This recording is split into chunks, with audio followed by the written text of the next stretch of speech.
Hello and welcome. In this video, we're going to look at solving equations that may be quadratic in form or equations that involve solving quadratics. All right. So if we look at this first set of questions, we have 9 to the 2x minus 1 equals 3 to the 2x plus 5. We have 1/3 to the x equals 27 to the x minus 1.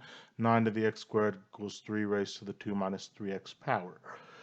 For each of these, we should recognize that we have a common base of 3. So for A, we could say that this is 3 squared raised to the 2x minus 1 power, and that needs to be equal to 3 raised to the 2x plus 5 power, which means that 3 to the 4x minus 2 power needs to be equal to 3 to the 2x plus 5 power.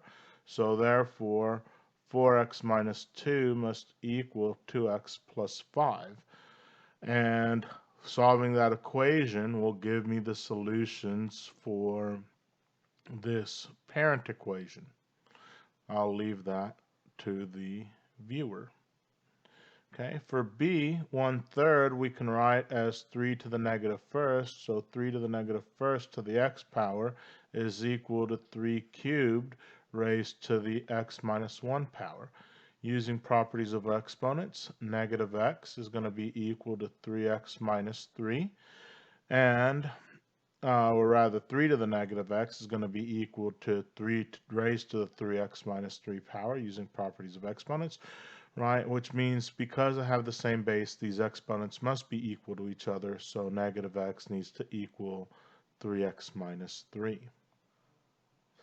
We'll leave it to the viewer to complete that exercise. And last but not least, here we have 9 raised to the x squared power. That's like 3 squared raised to the x squared power is being equal to 3 raised to the 2 minus 3x, which means that 3 to the 2x squared power is equal to 3 to the 2 minus 3x.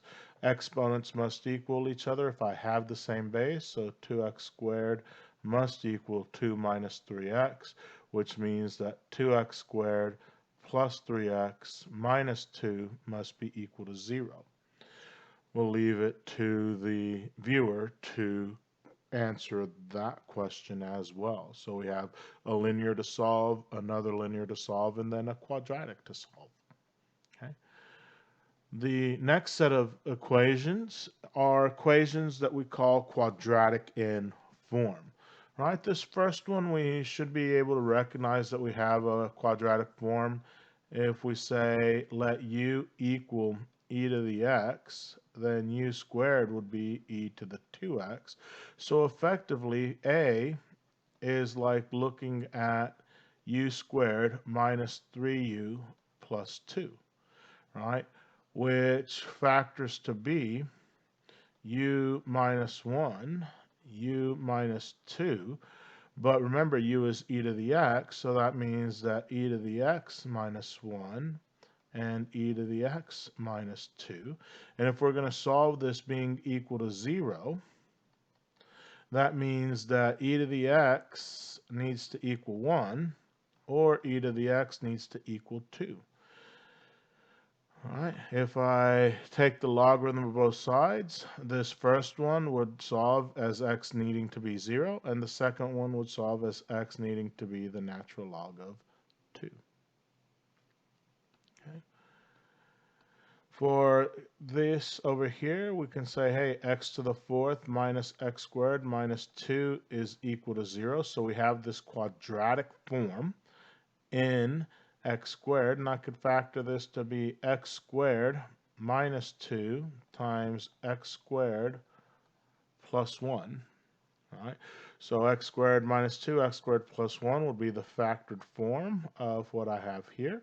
And if I'm going to solve that being equal to 0, then that means that x squared needs to be equal to 2, or x squared needs to be equal to negative 1, which means that x needs to be plus or minus the square root of 2, or x needs to be plus or minus I, because the square root of negative 1 is I. And lastly, We have 25 to the x minus 4 times 5 to the x minus 5 is equal to 0. This one doesn't have quite the same look of being quadratic in form, but 25 to the x is the same as 5 to the 2x. So really I have 5 to the 2x minus 4 times 5 to the x minus 5, right? So this can factor as 5 to the x minus 5 times 5 to the x plus 1. If I distribute 5 to the x times 5 to the x is 5 to the 2x. Negative 5 times 1 is negative 5. Negative 5 times 5 to the x plus 1 times 5 to the x would be negative 4 times 5 to the x. So we have this that is quadratic in form. And that's going to be equal to 0 if 5 to the x is equal to 5 or 5 to the x is equal to negative 1. However, our knowledge of exponential graphs lets us know that for this we have no real solution, right? That we don't have a real solution for an exponential being negative. And over here, our solution would be if x is equal to 1. So that's our only solution. So nice little example of solving equations that are quadratic in form. So these we call quadratic in form. And we have equations that are simply solving exponential equations, but with a common base.